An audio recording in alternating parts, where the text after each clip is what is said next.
morning, everybody. My name is Grundle. Welcome to the Grundleverse. We are here today to talk about Wreck-It Ralph. Just a little background. I see a lot of movies, and I see a lot of them by myself, which means that when it comes time to pick a movie and sit down with somebody at home, I've seen all of them, which puts me in a lot of situations where I got to either see something I've already seen or see something that's probably not very good, and that's why I didn't see it in the first place. So what I've done is I've kind of gotten used to seeing good movies with people who haven't seen them and then seeing how they feel about them compared to how I feel. And in that vein, I've got Brian with me today. Hello. Who the other day I made watch Wreck-It Ralph. Sure did. That's right, because I had just purchased it on DVD because I still buy DVDs. So, Brian, we're going to start with the, before we get into anything, I just got to ask, how did you feel after one viewing, nothing else being said about it? How did you just feel? I was lukewarm on it. I should say that I'm a big fan of Pixar stuff generally. So this is actually not Pixar, I found. Not yeah, Pixar. I kept thinking it was Pixar, but it's just Disney. What? Yeah, I know. I thought, because I think of everything as like computer animated as being Pixar, but it's more like, Tangled and all that stuff. Oh. But Okay. I'm 99% sure it was not Pixar. Somebody called me out on that at some point. So, but even so, being a fan of Pixar and stuff, this is the same sort of idea. Being a fan of that stuff should carry over, you'd think. I think when I saw that it was Disney, I assumed it was Pixar. So, but anyway, I was. It was fine. That's. Yeah, I'd like to give a more nuanced take on it, but that's a general feel I got from it. I was a bit underwhelmed, I guess. Yeah, and I hear that from a lot of people, and that's kind of why I wanted to do Wreck-It Ralph in the first place. It does have the sequel coming out, so it's kind of timely in that sense, but I think it kind of gets a bum rap because all right, there's a few issues I think that cause that. But first, before we go into what the problems are, let's say what were the positives? Definitely positives about this movie. What did you like? I think cast, we can agree. Yeah, the voice acting was great. The cast, they were well cast. They were good in the roles. And it's John C. Reilly. I was thinking about this. He strikes me as like the new Bill Murray. Could you expand on that? Well, think about it. He's been doing this. He did started with the sketch comedy. He's Dr. Steve Brule. He can do Step Brothers, and he can do stuff like, God, what other dumb crap has he been in? Let's just say Step Brothers. And at the same time, turn around and be a serious role in Gangs of New York. He does voice acting all over the place, really well. He really carries the movie. A lot of the delivery on the lines is what sells it. It's not just the lines themselves. But that's kind of why I'm getting the Bill Murray vibe, is if he can do the serious stuff and he can do the really whacked out stuff. Except that, right now Bill Murray feels like somebody you're not sure you can like anymore. Yeah. But John C. Reilly you can still like him. So if you don't like Bill Murray anymore, maybe like John C. Reilly instead, I think.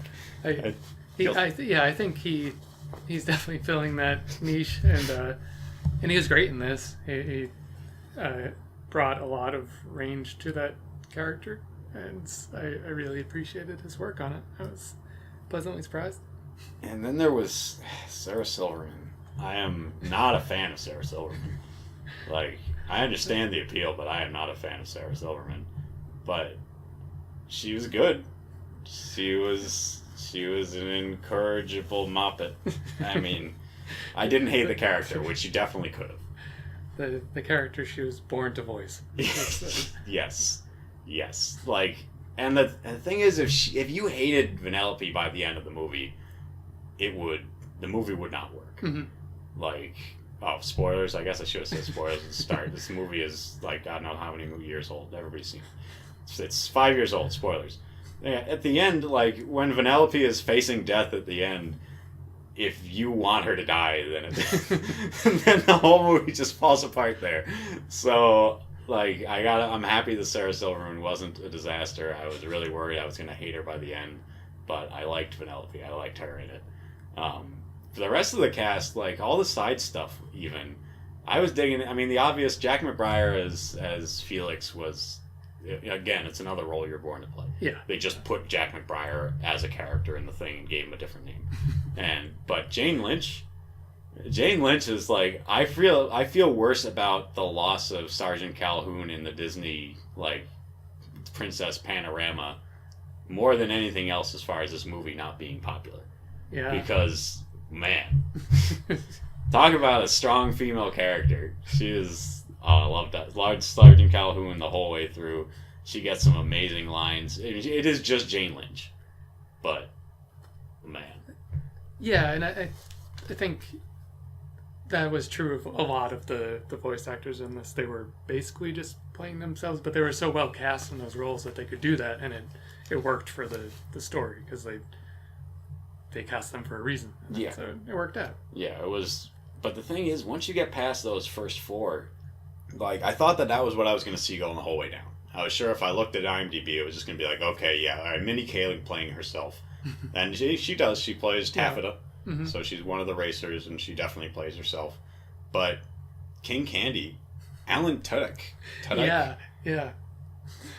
What wash is King Candy? I didn't catch that at all.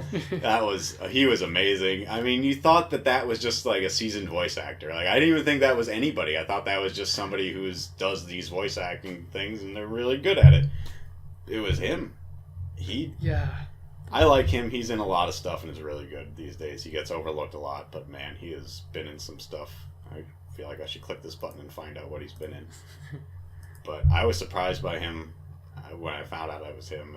I thought King Candy, like, because I went back and watched it again, and King Candy delivers some of the best lines.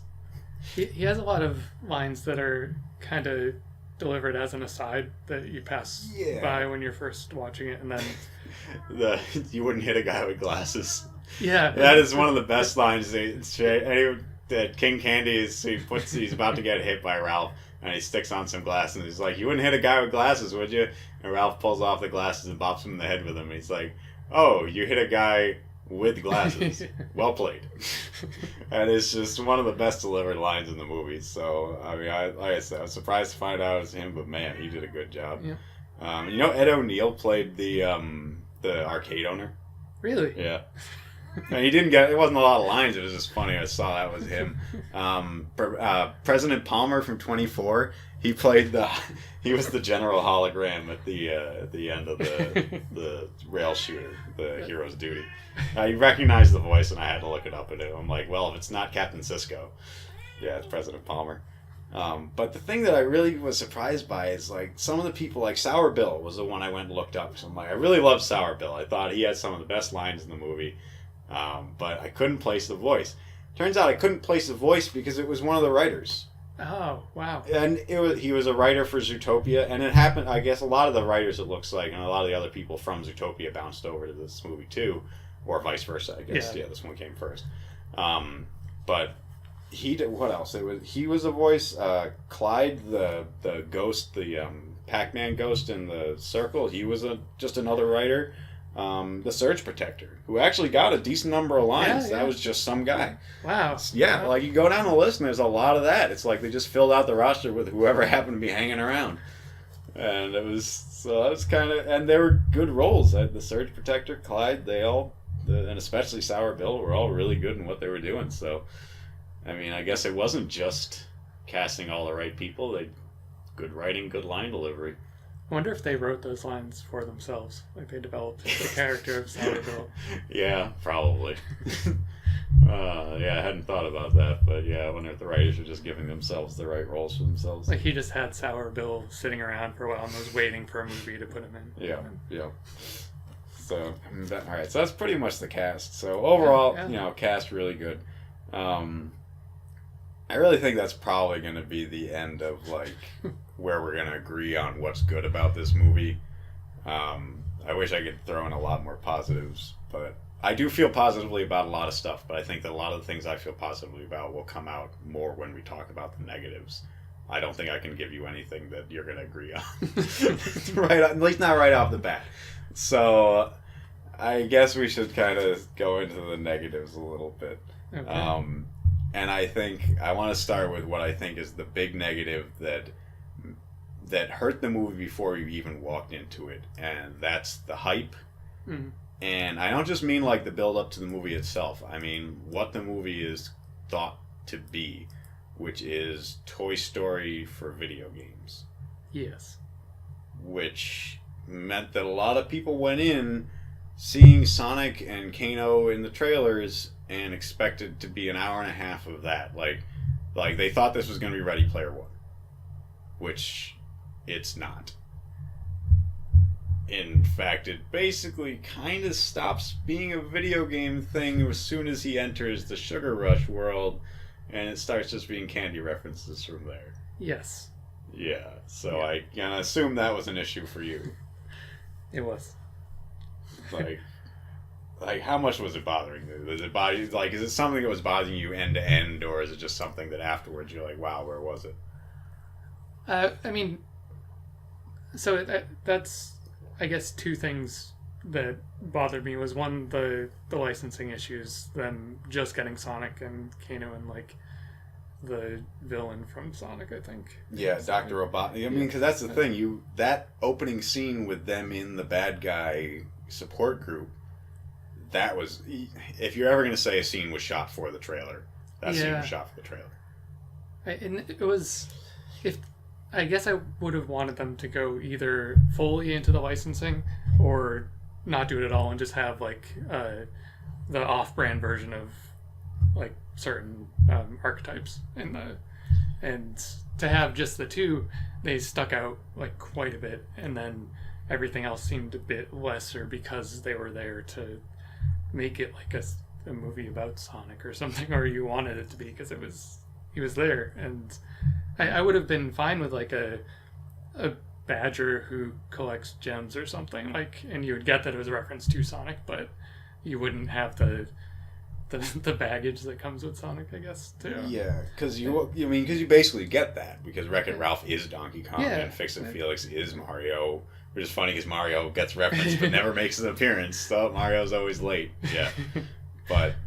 And what I think is funny about that feeling is, and it's totally legitimate, is that before seeing the movie, if you were asked, would you want to have a movie that's one extreme or the other, you'd probably say, well, why don't you give me the best of both worlds? Give me some of the characters, but don't overwhelm it. And that's what they give you, but it does feel like that. Like, you see Sonic and it's like, well, where is he?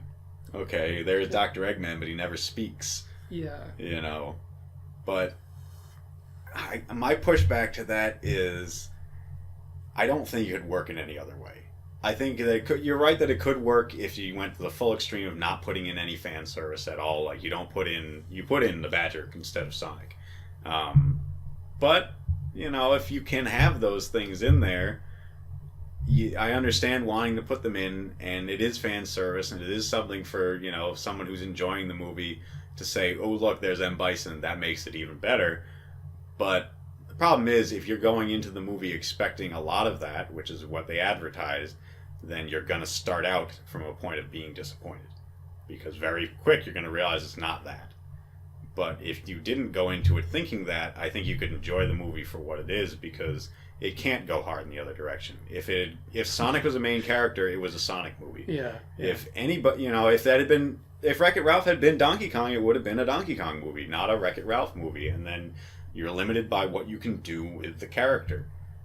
You can't have, you're going to have Rare, whoever the hell owns Donkey Kong, Nintendo, I guess, giving you notes if you try to do a Donkey Kong movie. But you can have Sonic on a billboard. Speaking of Sonic, before we go, Sonic, just because as long as we're talking about Sonic, I gotta say, as far as all the little Easter eggs, and here's this guy and this guy, I thought Sonic was the worst used.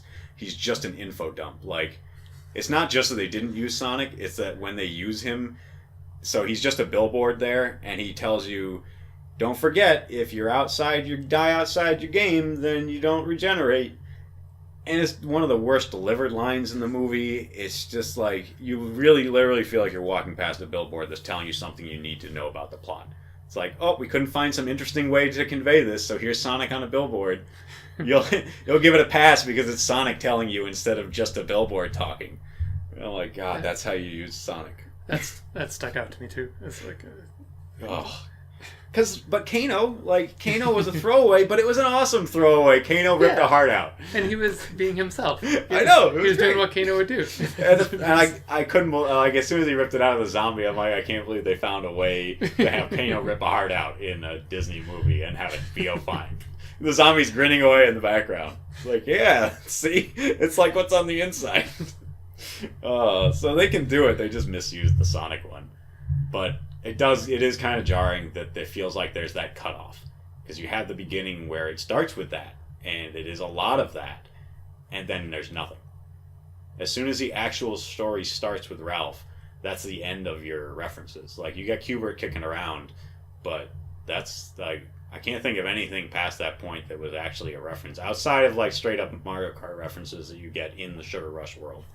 And I'll get into why I don't mind the Sugar Rush world in a second, but that is an issue. And I think that if people weren't hyped up for this being a Toy Story, with video games, and I'm going to see all this stuff, then you could probably have enjoyed the story. Because I think the story itself works. I liked the characters and the arcs. There are some issues, obviously. But I think that was the big problem, is that there was just too much hype leading up into it to be what it's not. But because in the Toy Story movies, they have name brand toys that they incorporate into it, like the Slinky Dog but then when they had Ken and Barbie in the third one, I think that kind of stuck out a bit, because in the other movies it had always been like, this is the dinosaur toy, and then the cowboy toy, and the spaceman toy, and I thought Barbie was in the first one. Were they in the first one? I thought, yeah, because she wasn't she? Maybe she was. No, I don't know. Little Bo Peep was in the first one. Maybe that was the Barbie-ish stand-in. Yeah, I might be crossing this up with the Christmas toy, the Muppet Christmas toy movie that had a Barbie that was constantly trying to go on the adventure but had to change her outfit. Yeah, I every time I'm trying to picture the Barbie in Toy Story, I'm picturing that, so I may be way off. Yeah, you might be right about the being Toy Story 3. That's just even in the Toy Story movies, which I think are kind of the peak of Pixar stuff, or up there, they shied away from having the actual brand name things in it whenever possible, and just went with because I think you're right that it would be really restrictive to have to have Sonic be a character in it who is actually a part of the story, because then he has to be Sonic. He has to act like Sonic. So yeah, and Sonic's gotta go fast. Completely limits what you can do. But you could have him in like little spurts and points in the movie where him going fast is a thing that could contribute to the story or something, and not just be a info dump guy. And that kind of brings us to the other story choice that would be a little contentious, and this is the one I maybe can't defend as well. And that's the choice to focus the story almost exclusively on one game. Because once they enter Sugar Rush, it is a Sugar Rush movie. It's not a movie about seeing all these video game worlds and encountering all these video game characters. It's about Sugar Rush. And you get, like we said, then you switch over to candy references.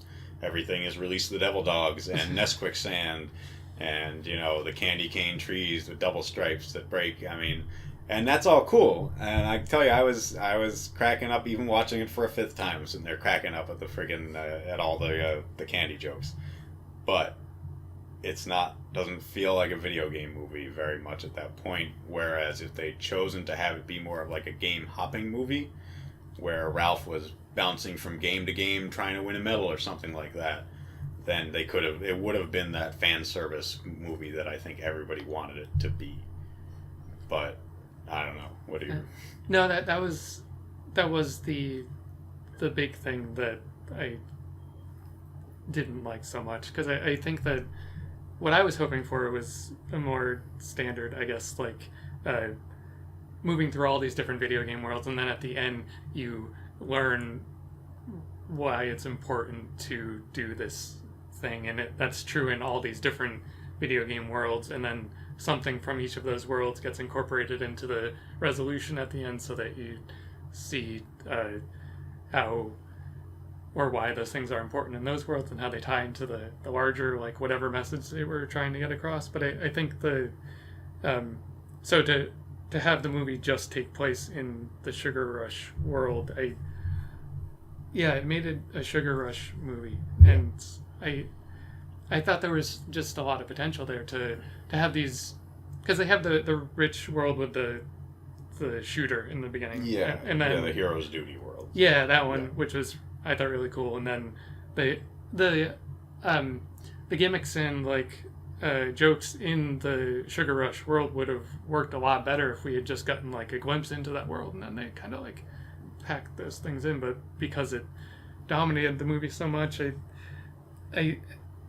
made it feel like it had stopped being a video game movie, I guess. And also him needing to get a medal to I know this is another one of your problems. Like that being the crux of the story, it seemed a little bit flimsy. I don't know, and there's not like a ton to learn at the end. It's just like it resulted in a pretty unsatisfying resolution to it, I think. Yeah. I didn't totally buy the logic of the medal being the thing that he had to get, or like the medal thing is one of the factors I think is that does get better if you watch it a couple times, because on one watching I think that will probably be a takeaway. You if you suddenly say, well, why the hell is this medal important? The movie's not going to slap you in the face with why the medal's important or whether or not it is, so it can be dissatisfying if taken at face value.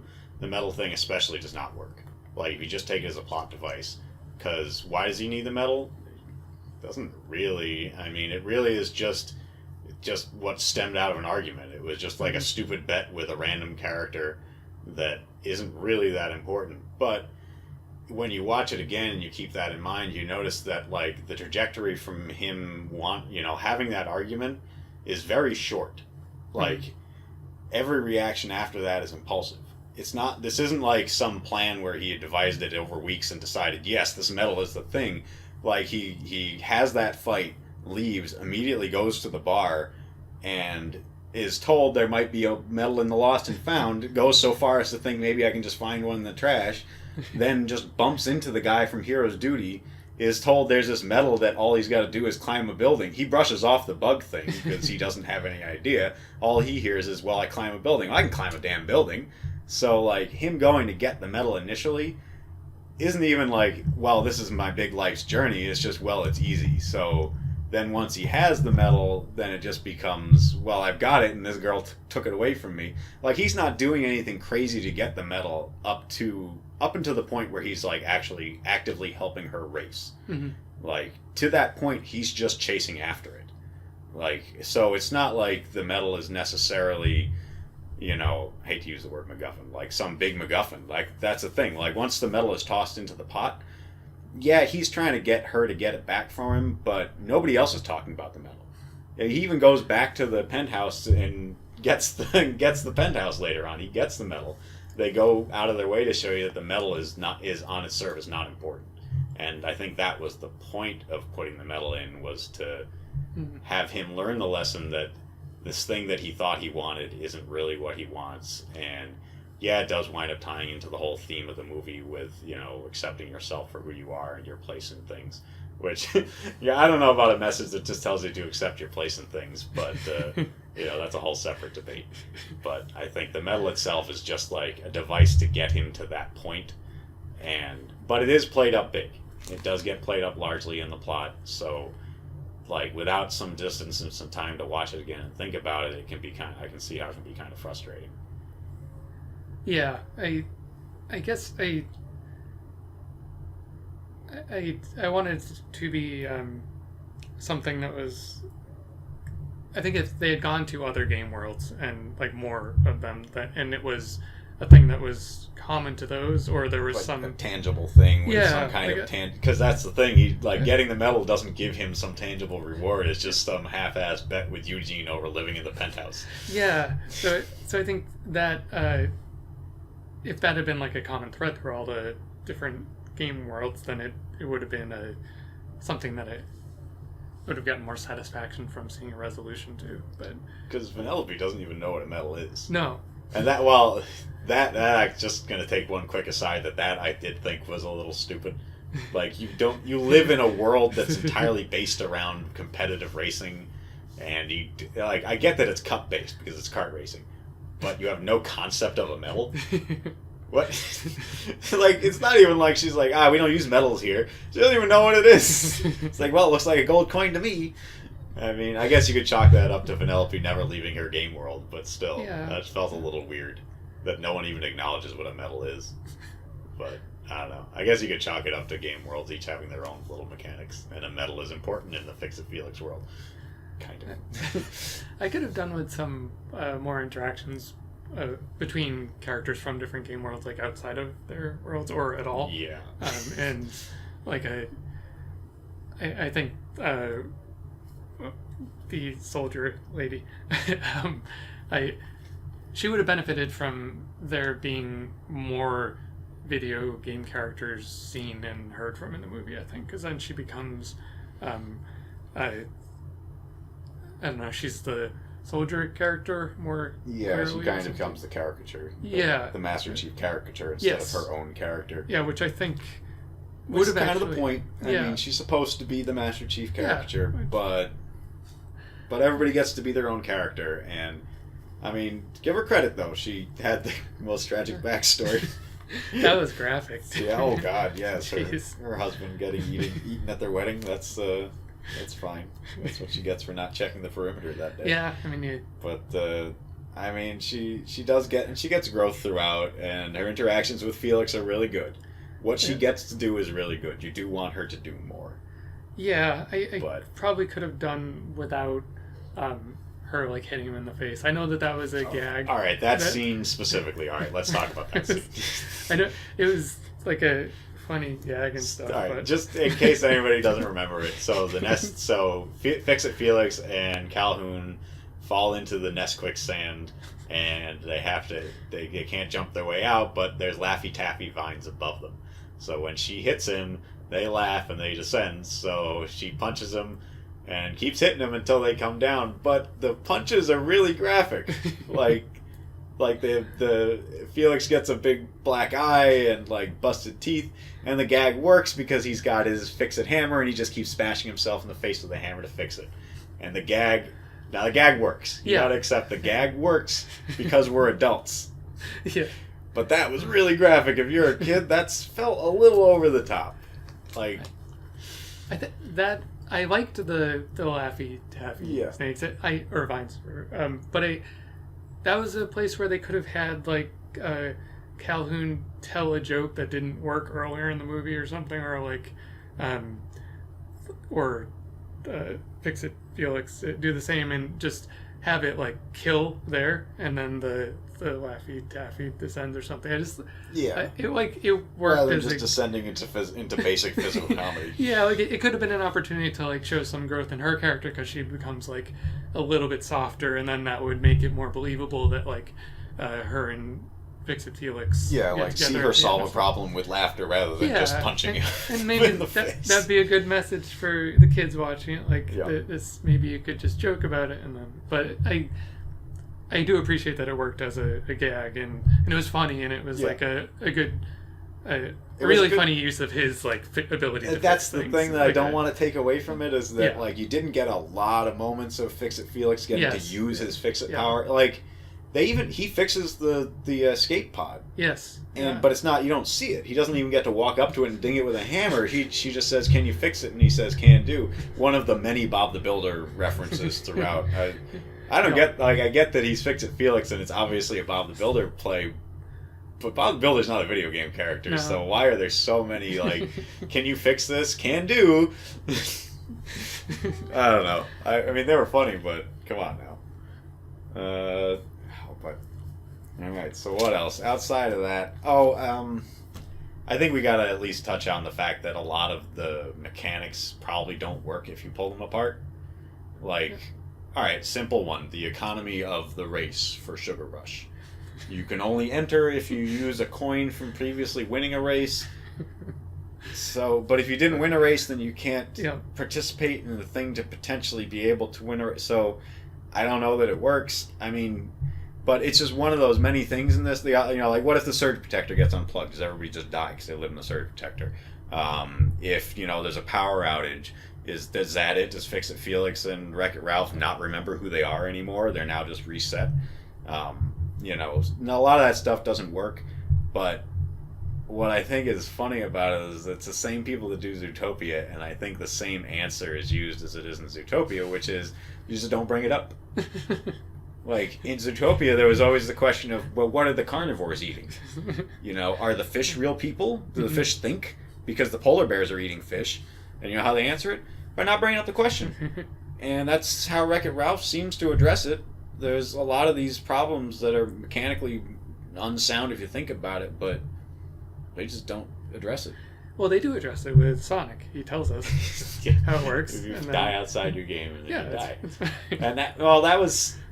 I don't know. See, that one, it's funny thing is that that's like the only thing, the real rule that they place down, but it never gets acted upon. Yes. I mean, there's some fear of it, but are any of them really in danger ever of dying outside their game, except for one moment that I'll bring up in a second that's ridiculous, but is there any outside, the danger of like sinking in the quicksand, stuff like that. So there's like the general danger of like, they're not cartoon characters in the sense that they can't just die all the time.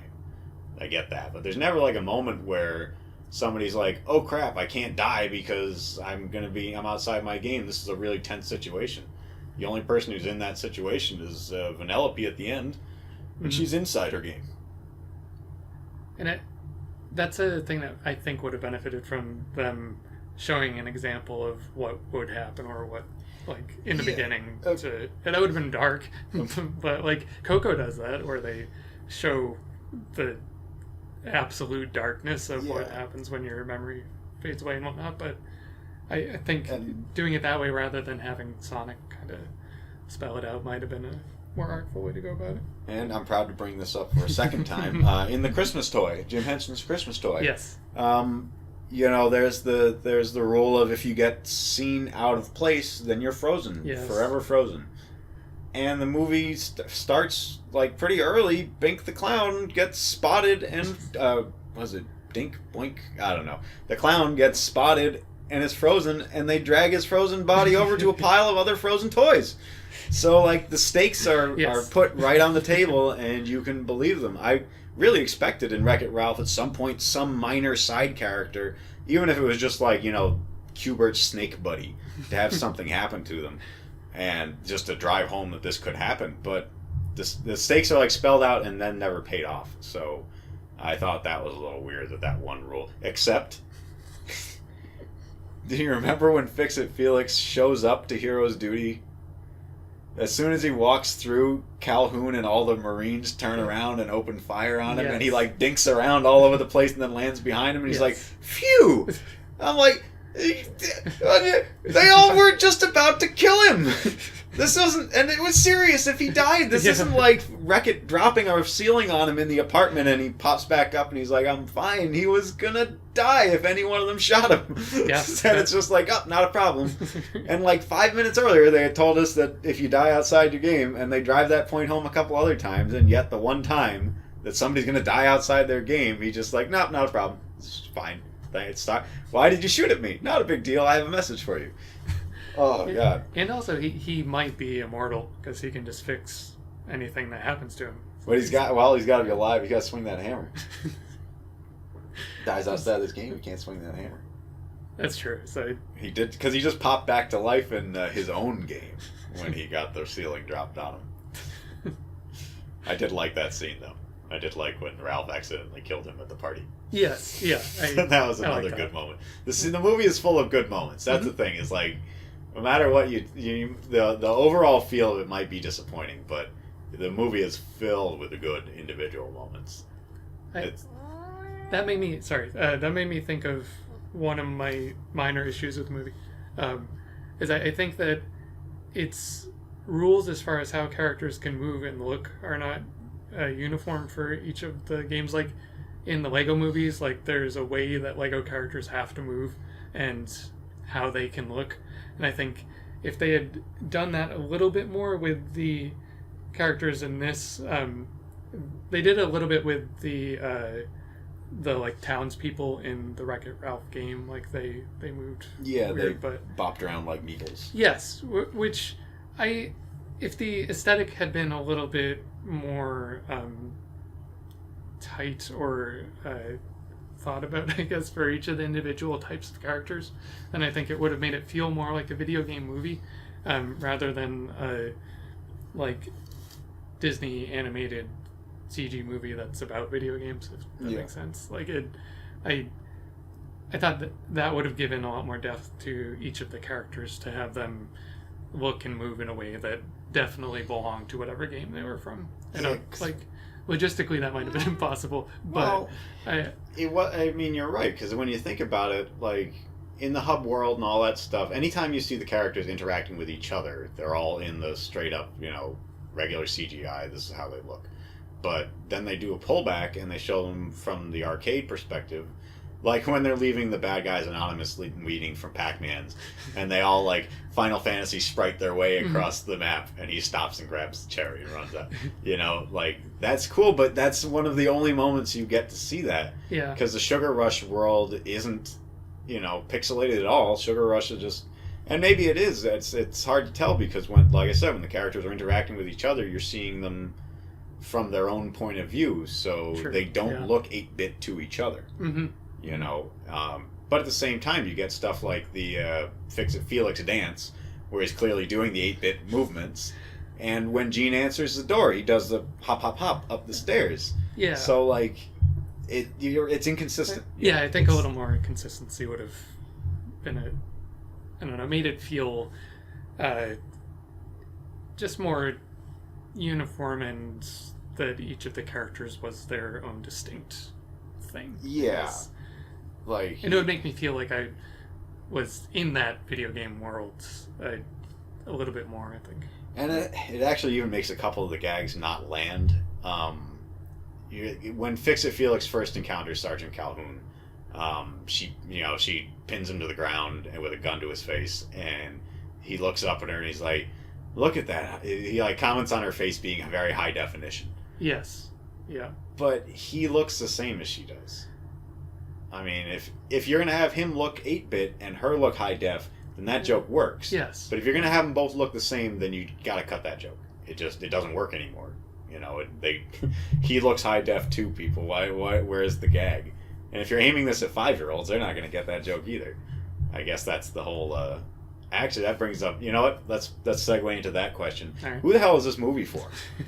Because it's clearly kidified.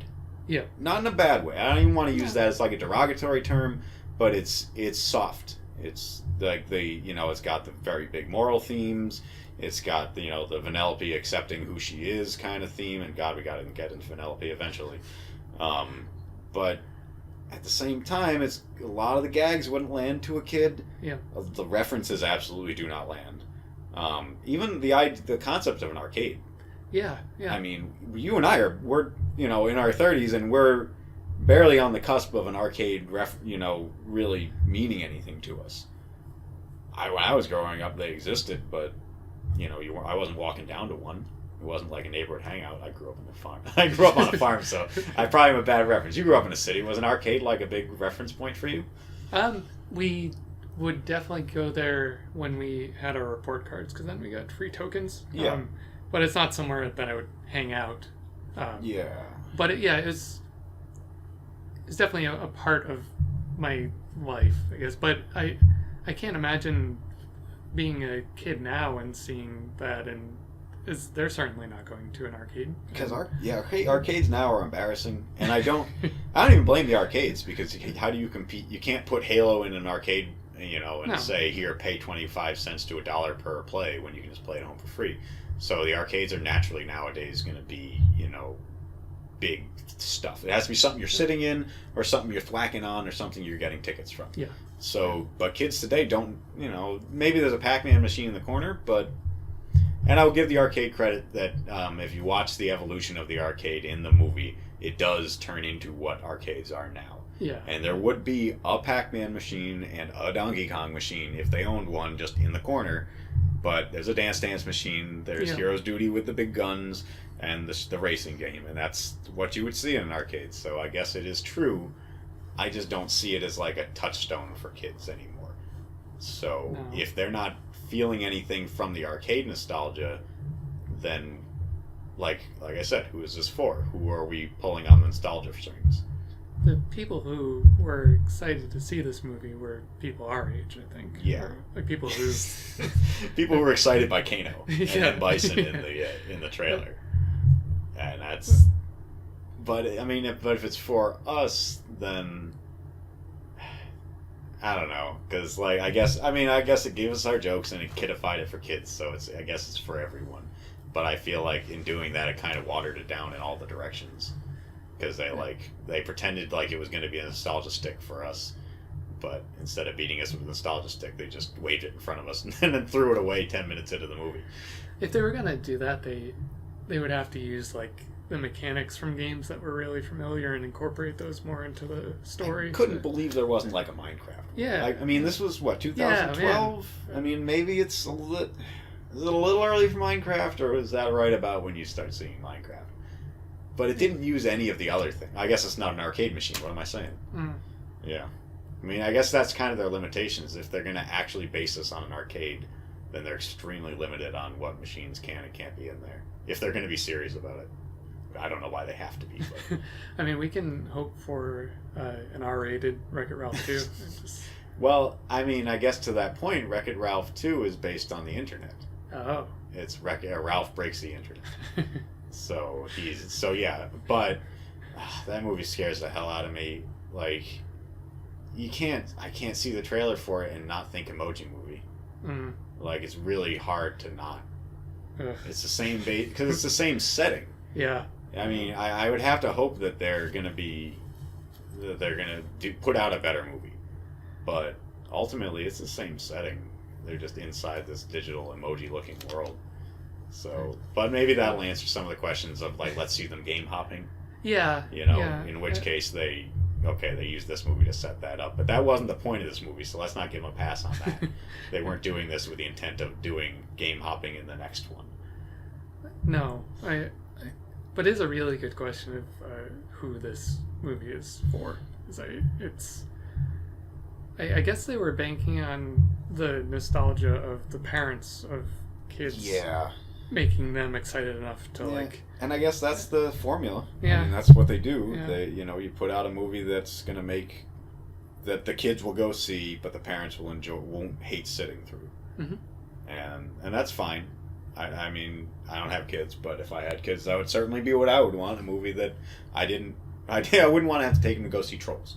I'd rather have something like a Wreck-It Ralph sit through than go sit through Trolls. Yeah. Or sitting through the goddamn emoji movie. Ugh. But, so I guess I can see that. But the tonal differences in it do cause some issues as far as like how much am I enjoying this as an adult. And I know it feels like a stupid question to ask. It's like, how much am I enjoying Wreck-It Ralph as a 34-year-old man? Is that a real problem in my life? But, but if you're recommending it to someone, if you're going to say, hey, should you watch this or not?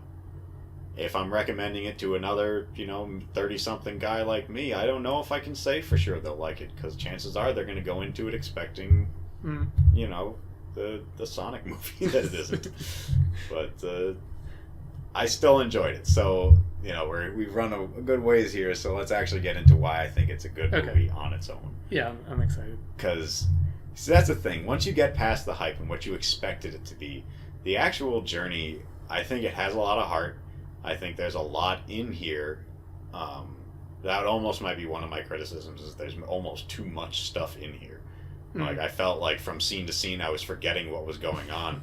Like, Calhoun and Felix would pop back up on the screen and I would go, oh yeah, I forgot they were there. Weren't they doing something? Isn't there some like massive world-ending crisis with a bug going on?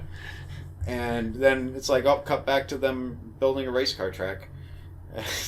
So there's there's a lot of stuff happening throughout. I couldn't believe it when I checked the runtime and it was only an hour and 40 minutes. I'm like, this isn't 2 hours and 30. I really feel like it is going through it, because I was trying to think, how can I sum up the movie at the beginning? Because I didn't even try to give a summation of the movie, because it takes you 10 minutes to go through it all. Mm-hmm. From all the, the back dealings with King Candy to, his Wreck-It Ralph's journey versus Vanellope's journey versus Felix and Calhoun's journey, their whole relationship on the side. But it all has to be in there to get kind of to the big finish where I think it all does. I think the ending does kind of bring it all together. I will say that I had a tear in my eye at the end still, when Ralph does his little speech as he's falling down towards the mountain, Mm-hmm. And having watched it 5 times, it is still difficult to watch Vanellope standing on that bridge waiting to get eaten by a bunch of bugs. And in fact, that scene alone, I think, gives the movie a lot of chops in my credit. I don't know if that's the right word, because I give it the movie a lot of credit just for that scene, because oh man, I put that scene up there with the Inferno scene from Toy Story 3. Yikes! Absolutely, I know, and I know exactly what I'm saying that, but I do, for one simple reason, because of Calhoun and Felix's situation in it, because they don't stand in front of her. Mm-hmm. Like when the bugs are coming, they pull. Granted, they're pulling her with her, and they probably don't expect her to get stuck by the wall.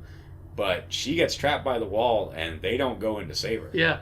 She's left to die. So, and how does she even get out of that? She just glitches her way over the bugs, right? Yeah. So she has to get herself out. Mm-hmm. I mean, even surrounded by the adult figures, she's got to get herself out of that alive. So that's why I felt like that scene had the tension that you get from the Inferno scene from Toy Story 3. Which I assume everybody has seen Toy Story 3 and knows what I'm talking about here. Because if you've seen that movie, you know how much credit I'm giving this scene to say that it's right up there with that one. Like, as far as thinking that the character might die. Yeah. It's like, they can't, but God, well, how are they not going to? So, but you got to give the scene a little more credit, the movie a little more credit too for that, in that A, Vanellope saves herself. B, Vanellope saves Wreck-It Ralph. Mm. He doesn't. He certainly saves the day with the beacon, but they let her be the hero ultimately. So, if you want to get into the whole, girl character hero sort of thing, give it credit for that. It kind of effortlessly does that at the end. She is, and basically is, the hero throughout. Yeah, and then the other major female character is a badass. Yes. So. Yes. And does she really save the day ever? I don't think, she doesn't really have to, because it's not her job. She's a side character. I mean, it's her job, but she's a side character, so. She saves all the people. Yeah, she's saved the day many times before. So. Man, as you think about it, the Surge Protector was going to be pretty crowded. If those bugs ate that world, that was a lot of Candy citizens just running into that Surge Protector. Yeah. You think Q*bert and his 2 little pals sitting on the corner are bad. That'd be a refugee crisis. Yeah, they do not have the infrastructure to support that. No.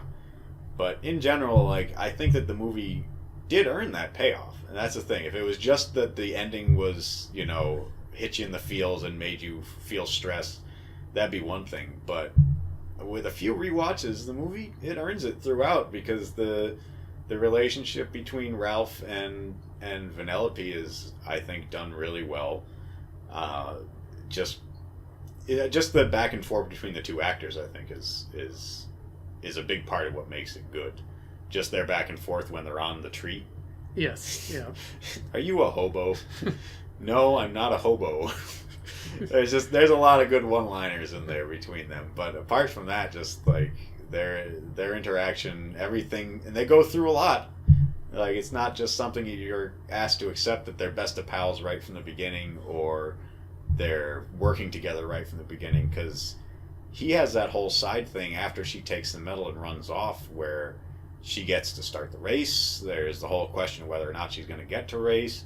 He pops up as the big taffy monster and interrupts the race, which is kind of a weird little story twist to make her able to race, is that they're going to stop her, but then the big monster shows up and they just kind of forget about her. And I don't think that's a hole. I think that's funny. I like that. It's oh, everybody forgot about me. I'll be back when it's time to race. And they didn't. They chased her down and smashed her cart. But, I liked that. And then, so there's all that. And then he gets locked up for a good chunk. Then he's still got to find her.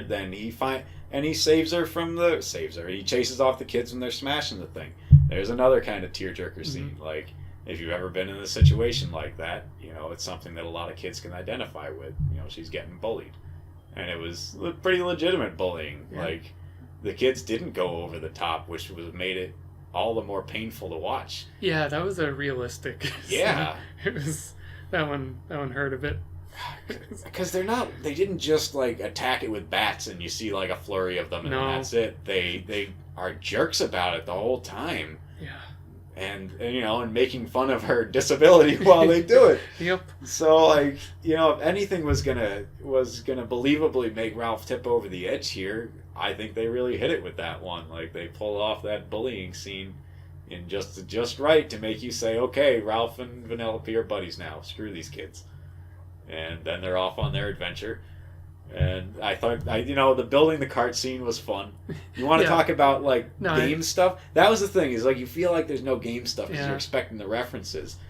But they did the cart world right. They really dug in and they did the mini games. Those are exactly the mini games that would be in a cart building game. Yeah. And they did the power-ups on the racetrack were just right. They even managed to put Rainbow Road in there. So there's game stuff, but so what do you think about the scene with the cart building? Because I really like that one. I liked it. I was in favor of any scene that like they had to kind of work together. And yeah, I was very happy with that. I wish they had spent less time in that world, but that they devoted some of it to that. I really liked that. I thought it was useful in developing both of those characters and their relationship, and they were basically the foil, like the underachieving foil for the overachieving couple of Fix-It Felix and Calhoun, and I liked that disparity between them, and I thought that was a very compelling way that the plot lines kind of interacted, was to see how they were dealing with their issues differently, and that scene I think really helped to make you like the characters and want their relationship to like prosper and become like the core of the movie. So I liked it a lot. It was a mini game that you would see. So it didn't feel out of place, and that they were like shoehorning it in. It wasn't forced in there. Yeah. Speaking of which, there is a scene that I think was forced in there. I'll get to in a second. But I think you hit on an interesting thing the movie does quietly, and it's that, like you said, you got the two storylines of the heroes, where Felix and Calhoun, who are the heroes, and Vanellope, who, if you consider Vanellope a bad guy and that she's a glitch, then you have the two bad guys going off. Where Fix-It Felix and Calhoun have the same scene. They need a car. Well, how does that get resolved? Well, Felix just fixes the car and off they go. The heroes don't really have to. They're just handed their way through, whereas the bad guys kind of have to muddle their way through and work together to make. I mean, I guess Calhoun and Felix work together, but they do have a much harder time. But the scene, I think, as far as tacked on and unnecessary, in watching it earlier today, I hate to say it, but the learning to drive scene is 100% unnecessary. It's not a bad scene. It's the Mentos falling in the Diet Coke. It's that whole thing, and it's cool. And I mean, I love this setting. The setting is great as her house and all that. But I was watching it, and there's no reason for it. There's no need for her to not know how to drive. Yeah. I mean, I get, like, from a character perspective, fine. You can say, well, she doesn't know how to drive, she has to learn. Okay, but like, if you just said she knew how to drive from the start and removed that scene, the entire plot of the movie moves on, just same thing. Nothing changes. It's just like a tacked on 5 to 10 minute scene. Yes, it can be those two developing a friendship, which is necessary. Like, that's the one part that scene is important for, is that you have to have those two developing the friendship, because it's followed immediately by the break. When King Candy shows up and tricks Ralph into betraying her, which is another friggin' tearjerker moment. Yeah. Oh my God, the movie is full of them.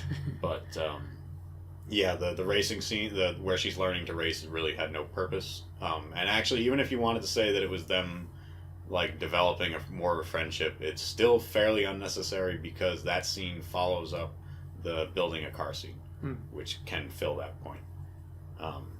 But you can't completely get rid of the scene because then you would lose the moment of her wrapping herself up like a hobo.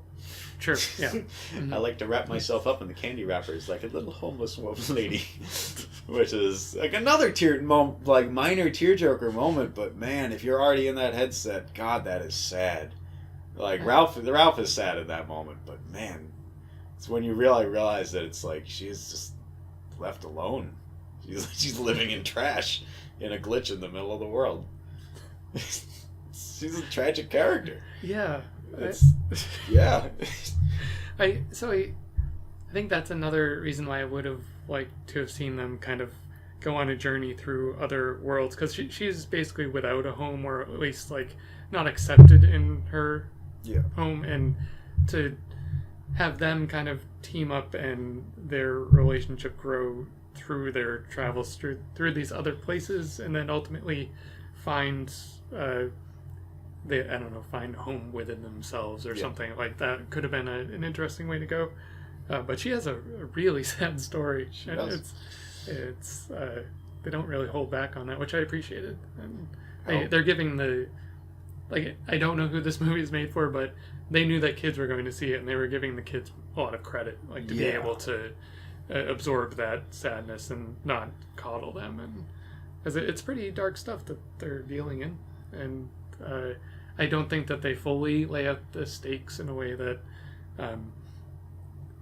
makes it hit home as hard as it could, but I appreciate that, because I don't know that I want them to do that, but I do appreciate that they gave her this super sad story, and Calhoun's backstory is really dark. And you know what? Let's take a quick aside on this with the backstories. This is another one of those things that I'm like, well, you have to not address it. So she was programmed with the most tragic backstory possible. Mm-hmm. So one issue that raises with the world is, what are the programmers doing to their characters? Yeah. So one of the things, I think it was Honest Trailers, brought up what about Dark Souls? Imagine being a character in Dark Souls. These are actual sentient beings in there that have to live through that again and again and again. And which is why my answer to all that is, don't think about it, don't ask the question. Because it's not a plot hole, because the answer to it as far as plot hole would be, yes, it is that horrible. Yes. Yes, the universe is a horrible, cruel place that they live in, and we are the horrible people that control it. And that's ultimately the answer in Toy Story and all these other things too.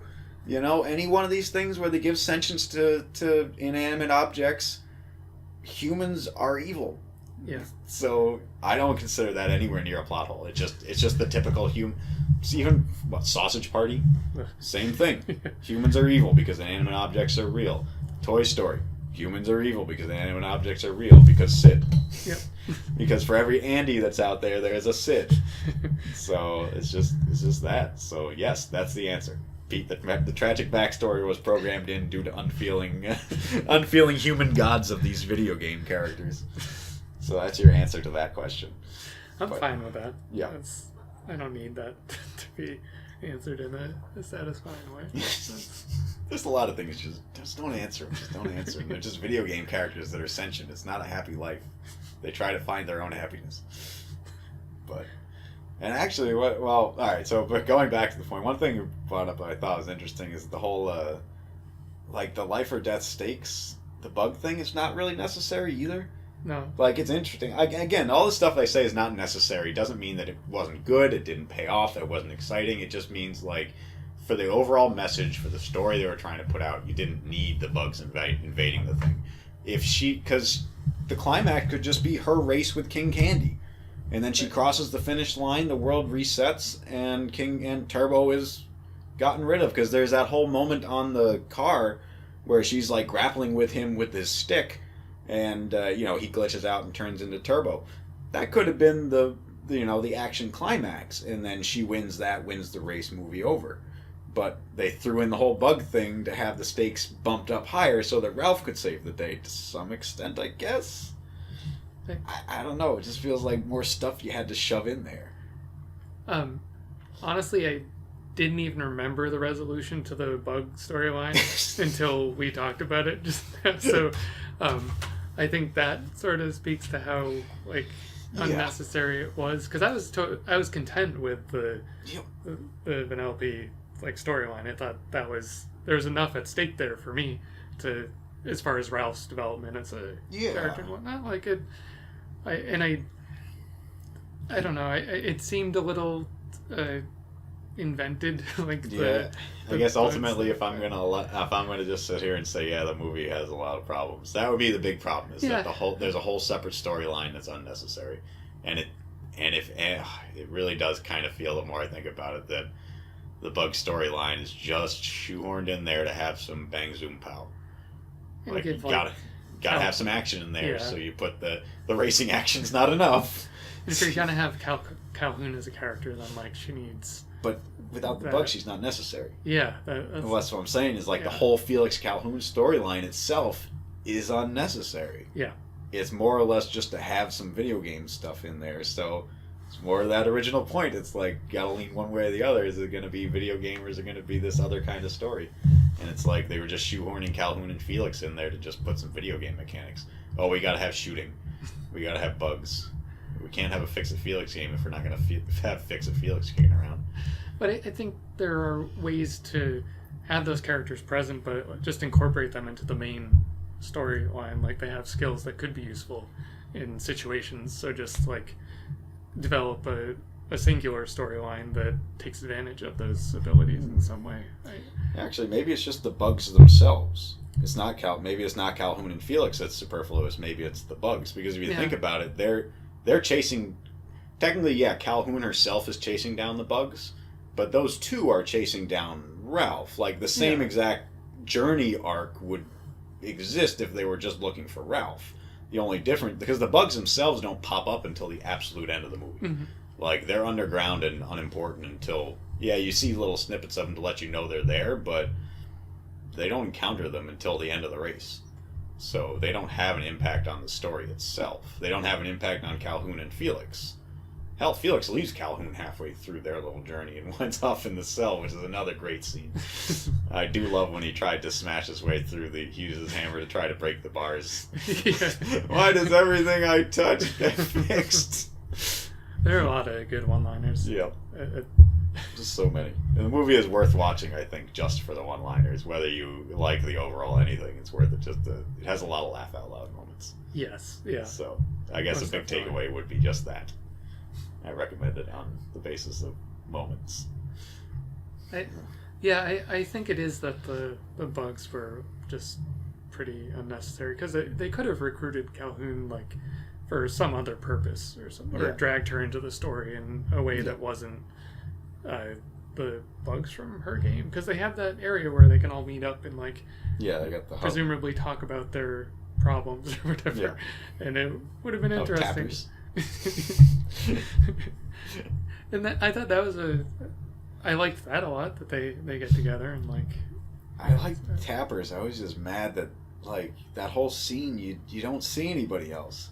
Yeah. Somebody yells for something and then you get the pullback and you get the tapper like screen, which is cool. But if you're gonna have a cantina scene, why aren't Ken and Ryu at least sitting in the background? Yeah. I didn't even see anybody in there. Like I get the all right, so you have the Bad Guy Anonymous meeting where you got to see everybody. Why wasn't the tapper scene the same thing? Like come on, if you're gonna put fan service in, this was your opportunity and you blew it. Yeah, just have people in the background, like, because then that gets you out of the whole like trying to fit them into the story, because they'd have to act a certain way. But you can just have them sitting there, and then it gives you more. It improves the ambiance of the room and like makes it feel more like the sort of thing you're going for. I think in the movie. That's a small missed opportunity, but it. But it's just, it kind of is a movie with missed opportunities. It's missed opportunities and superfluous stuff thrown in. But all that said, all these negatives said, I still think it holds up as a movie. I think that the moment-to-moment gags keep you going. I think the internal, conflict between, the whole bad guy thing being a bad guy and being a bad guy is interesting. I do have a hard time with the fact that the moral is accept your place in things. I mean, I get that that at the end Ralph is now friendly with the people a little bit. Don't they like give him a cake or something at the end? So there is some dynamic change, but ultimately it's a movie about accepting who you are, but mostly just accepting your place, because these video game characters have to accept the programming. That's another way where I think it's definitely a movie for adults, because it's basically saying like accept your crappy job, like, yes, and be happy with it. Yes, and you can make friends, and you can like get a medal, but that's still your job. Like, and you have to do that every day, and you just have to accept that. And sorry, but it's kind of a heavy message in it, but I think it suffers from a similar thing that Inside Out. That's the Inside Out is the one with the feelings. Yes, where you have sadness as a character, so that sadness can only be sadness, and when the sadness character is happy, then it doesn't feel quite right, because he's not the... It's okay to be sad, but by being sad, sadness is happy, so is it really okay to be sad, because the only way for the ending to be acceptable is if sadness is happy? It really screws with the arcs of those characters, because they can't have them, because they're like... So like Ralph wants to be a hero, but it's the only way for him to be happy is to not get the thing that he wants, but... So he just has to accept being unhappy? Just to be happy with being unhappy, I guess. And the game needs him to be the bad guy. Like, it's... We all serve an important purpose, and you gotta serve your purpose. All that aside, like, from a plot perspective, though, it is kind of, at the beginning, it's funny that the people are crappy to him. Yes. Like you're rooting for the game to get shut down. You're like, screw these guys. Yeah, Ralph, go hang out in another game. Go Turbo. Screw these guys. Like, Felix at least is a nice guy throughout. Yeah. Like, he really, even at the party scene, he's standoffish, but it's an understandable amount of standoffish, so I'm okay with it. But he's a little snooty, but he's not as heinous as he could be. I don't know if I can call him snooty.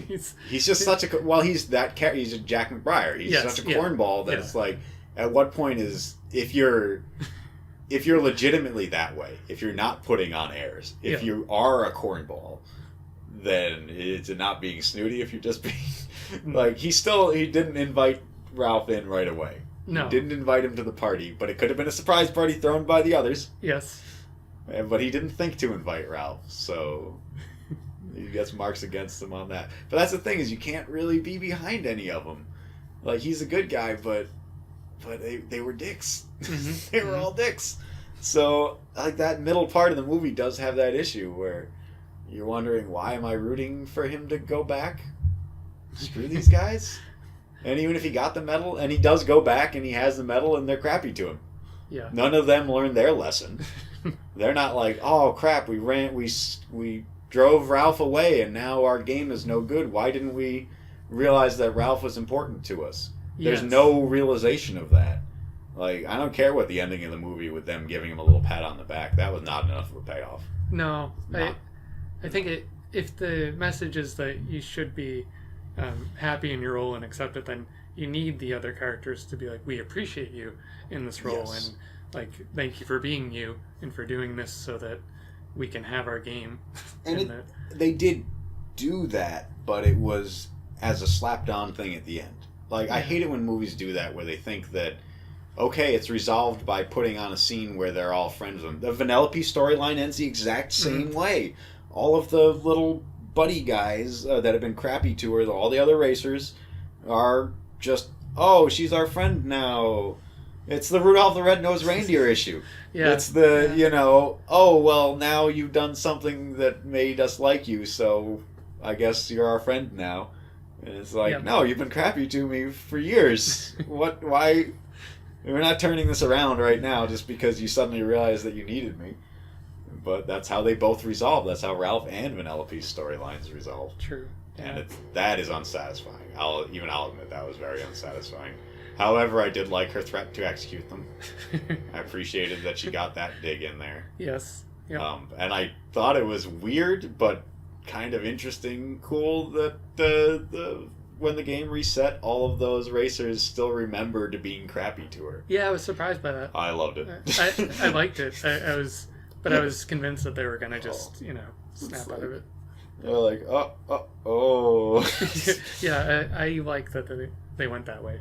Like, that was much better than I expected. How do you feel about this? Is something I have some strong feelings about. How do you feel about her keeping her glitch power after the reset?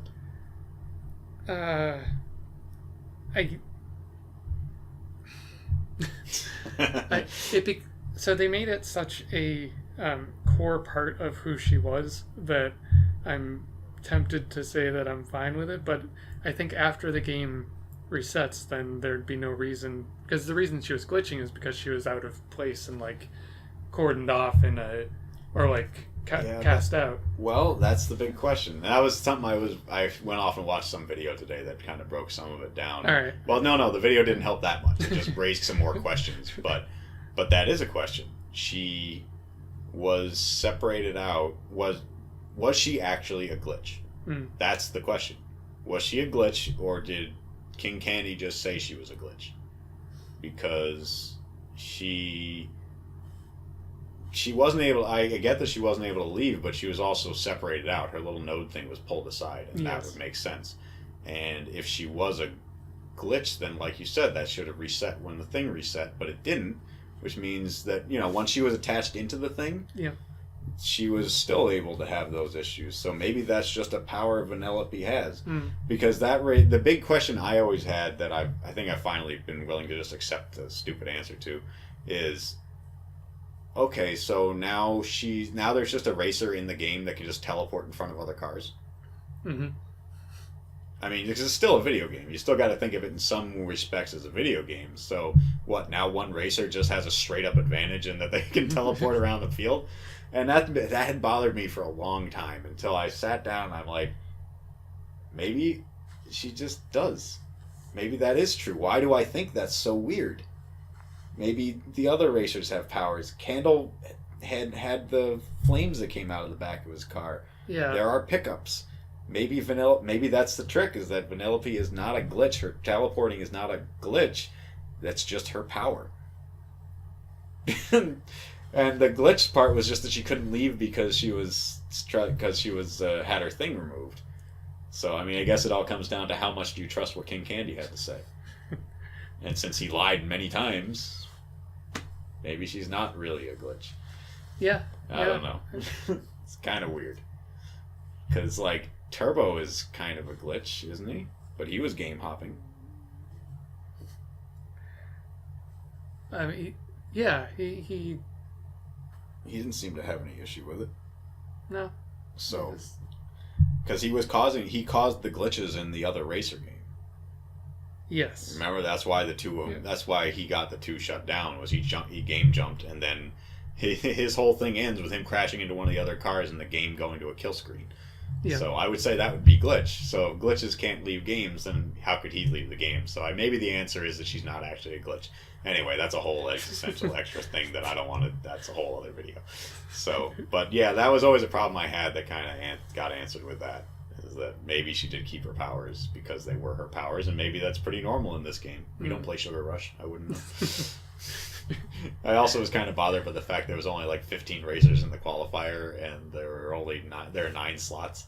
So I'm like, what? 15 racers race every day to fill in 9, so 6 people just don't race every day. I wouldn't be too excited about a game that only had a rotating band of 15 with 9 slots. That seems garbage. Anyway, all right. So now we're getting way into the weeds of video games and pointlessness. So I think we can wrap this up. So, all this aside, your ultimate thoughts on Wreck-It Ralph? If somebody said, "Hey, should I watch it?"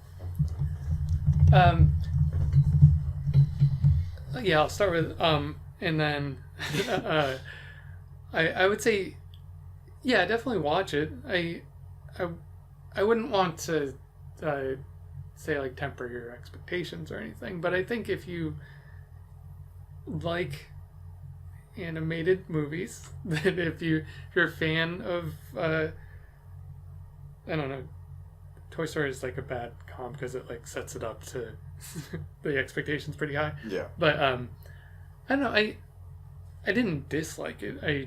I it's a sort of movie that I would like to watch again to see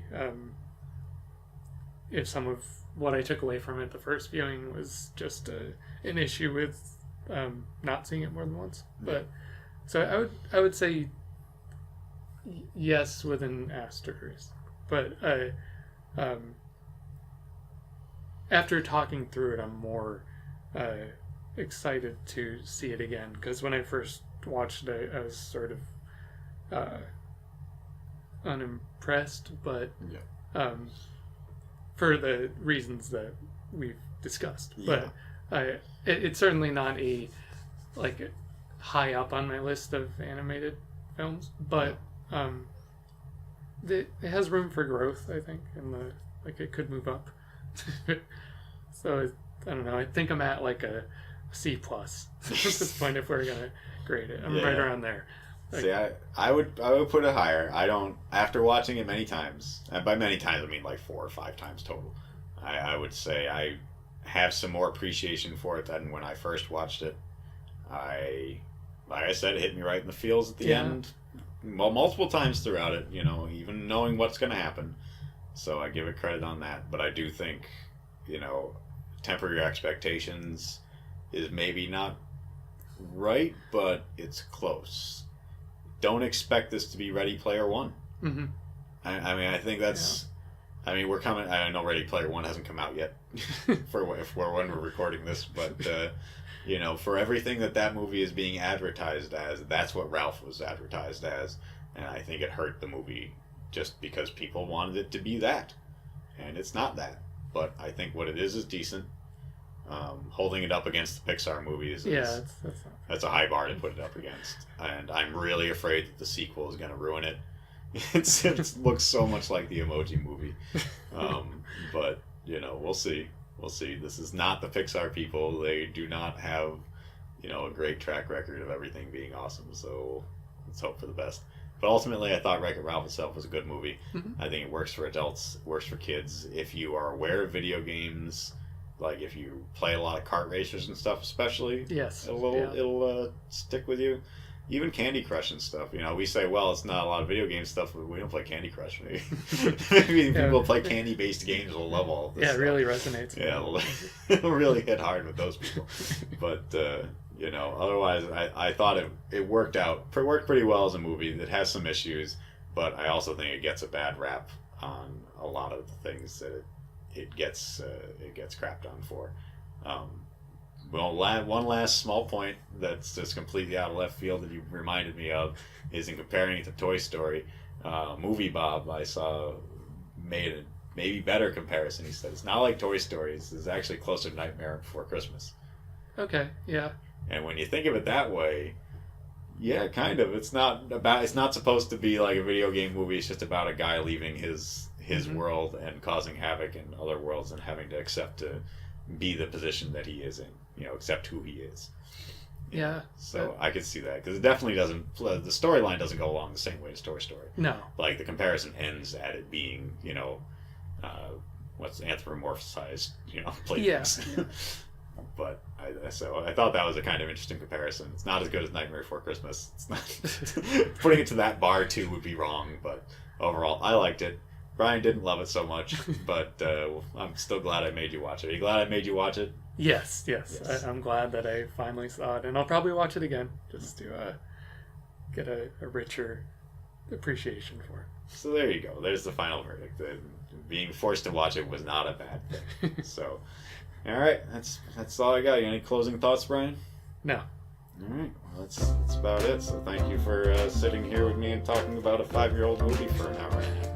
My pleasure. And for the 6 people that wound up listening to this, thank you for listening. Once again, my name is Grundle, saying good night.